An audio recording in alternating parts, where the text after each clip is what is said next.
Good day guys, and welcome to my YouTube channel. My name is Ademola Badmos. If this is your first time, please do not forget to like and subscribe. And in this video, we will be talking about how to make a step definition, how we can reduce the Gherkin syntaxes that we've written. And one thing I want to mention here is this. I have had to modify these steps such that there are some things that would be different, and this is the reason I did that. So let us get into why I did that. Let me log out and show you. So if I log in as a standard user and I perform the action adding to cart, if I click on cart, I can verify it and that is fine, just like our test is expected to do. Then if I log out and I come in as a performance glitch user, hold on, because performance will take a while to load up. So if I come in as a performance glitch user, as you can see, the item is still in cart. So I can't repeat the same process of adding to cart. So what I can do is I can click on remove, which I've done in the test. I should click on remove and I should verify that the cart will be empty, that the item will not be there.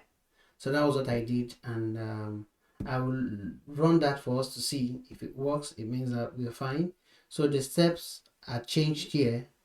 So I remove the item from cart. Then I should not see the item in the cart that I've removed. So let's run both steps by using behave and doing this. So as you can see, it has run the first test, and now for the performance glitch user, and that's equally successful. So we've been able to do that. So what we want to introduce here is a concept called background. So why do we need a background? A background, you can see a background as a hook, if you are familiar with hook. So it can run before any of the scenarios. That's what a background does. So why do we need that? If we have a step that is common to both of them, or common to all our scenarios in a feature file, such that the step is common to the it's repeated in all the scenarios, we can just write one line for it and we don't need to repeat it. So how do we do that? We just come here by writing background.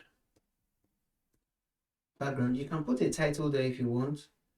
The common step, for instance, the common step or steps is recorded here, and this is the common step. We have to launch the page. So I will just cut this and put it here, and I will delete it here so I don't need to write it twice. So if I run this code, it should still run as expected, and we are slowly getting into how we can reuse our steps, how we don't need to write everything all over again. As you can see, it has launched it for the second time and is running the second test and everything has passed.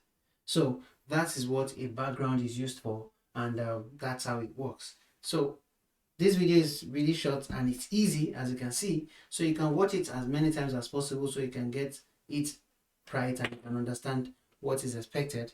And if you've gotten this far, thank you very much. If you found the video helpful, please leave a comment, and if you have questions, leave a comment as well. And see you in the next video. Bye bye.